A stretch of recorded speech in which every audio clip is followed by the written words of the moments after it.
তোমাদের এই রক্ত আমরা কলঙ্কিত হতে দিব না। আমাদের মৃত্যুর সময় এসে গেছে।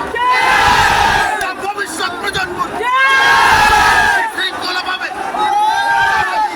সামাজিক অবকাঠামো মানবতার ভিতরে বাস করার সুযোগ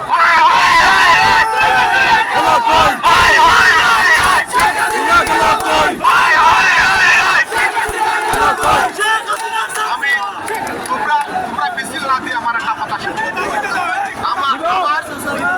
আমার গলা ভাঙে গেছে। মুসলমান, হিন্দু, বৌদ্ধ, খ্রিস্টান সব মিলিয়ে হইল মানব জাতি, সব মিলিয়ে হইল মানব সভ্যতা। এই মানব সভ্যতার উজ্জীবিত সৈনিক তোমরা ছাত্ররা। আরো 20 বছর ছাত্র আন্দোলন না হইলে এই সমুদাত্মকভাবে করিয়া কথা বলা যায়। আমার কথাটা শুনে আমি শেষ করবো, আমার গলা ভেঙে গেছে। আমি তোমাদেরকে শেষ কথা বলি, আজকের বিজয় উল্লাসে বিজয়ের সান্ত্বনা যদি তোমাদের মধ্যে না থাকে তাইলে তোমাদের মধ্যে কলঙ্ক ঢুকবে।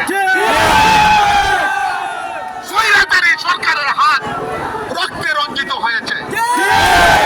তোমাদের হাত পবিত্র থাকুক, এটা আমাদের কামনা। দেশের মঙ্গলে কোন ব্যক্তির বিরুদ্ধে তোমরা কোন সংগ্রামে নামিও না, কোন নেতার বাড়িতে আক্রমণ করিও না, কোন মানুষকে তোমরা বেজ্জত করিও না। তোমরা বুঝাইয়া দেও তাদেরকে এই ইজ্জত এইভাবে দিতে হয়।